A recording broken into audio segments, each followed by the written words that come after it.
The auction that shocked collectors.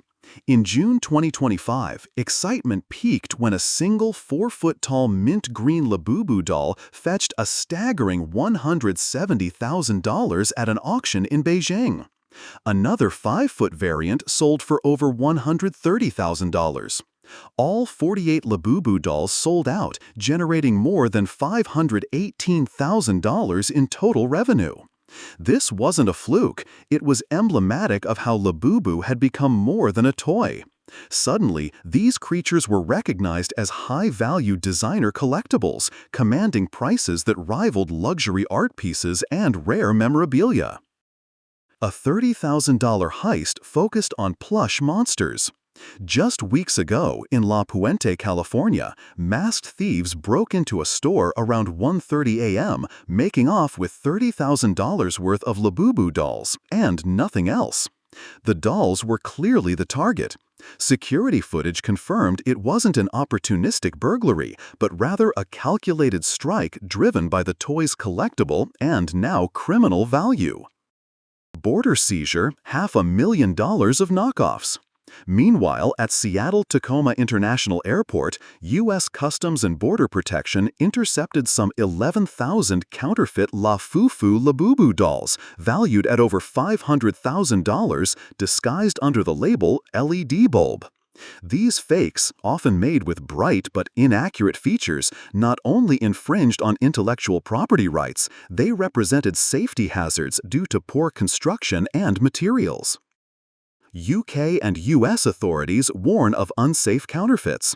In the UK, trading standards teams seized over 230 fake Labubu dolls dubbed Lafufus during July and August 2025, many deemed unsafe with choking risks and hazardous materials. In Nottinghamshire, officials urged buyers to check for CE/UKCA marks, proper labeling, and buy only from reputable retailers to avoid cheap, dangerous counterfeits. In the U.S., the Consumer Product Safety Commission, CPSC, issued a public warning in August 2025, advising collectors to avoid knockoffs that lacked proper holographic stickers, QR codes, or UV marks, common giveaways of authenticity. Celebrity endorsements and marketing frenzy. None of this would have happened without the social media firestarter. In April 2024, Blackpink's Lisa posted a selfie with a Labubu blind box, sending collector demand into overdrive. Other stars, Rihanna, Kim Kardashian, and Dua Lipa, soon joined in, turning Labubu into a fashion statement and pop culture icon. PopMart, riding this wave, saw its profits surge nearly 400% in the first half of 2025, with revenue hitting $1.93 billion. Labubu alone became nearly a third of its total revenue. Consumerism, scarcity, and the blind box model. What's at the core of this obsession? Psychologists call it emotional spending and social status signaling.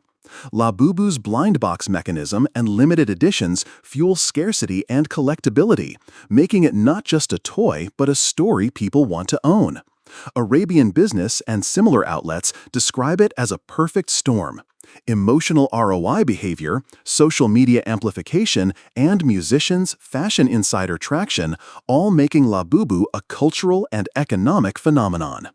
PopMart, riding this wave, saw its profits surge nearly 400% in the first half of 2025, with revenue hitting $1.93 billion. Labubu alone became nearly a third of its total revenue. Repair boom. Toy doctors on demand.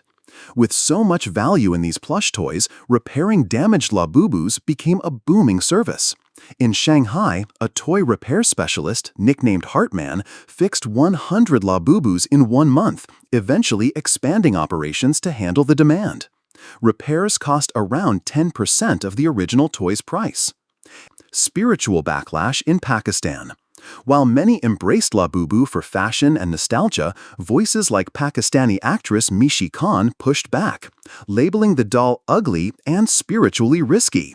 She warned it could attract negative energy, dark forces, or jinns, noting its unsettling grin and popularity as a troubling trend. Conspiracies versus psychology.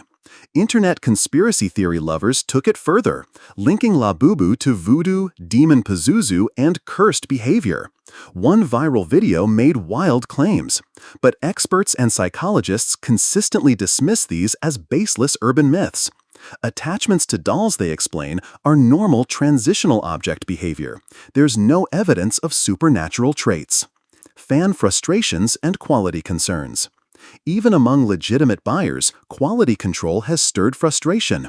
Reddit threads are full of complaints about poor stitching, misaligned faces, and inconsistent production. Sometimes fakes looked better than the real thing.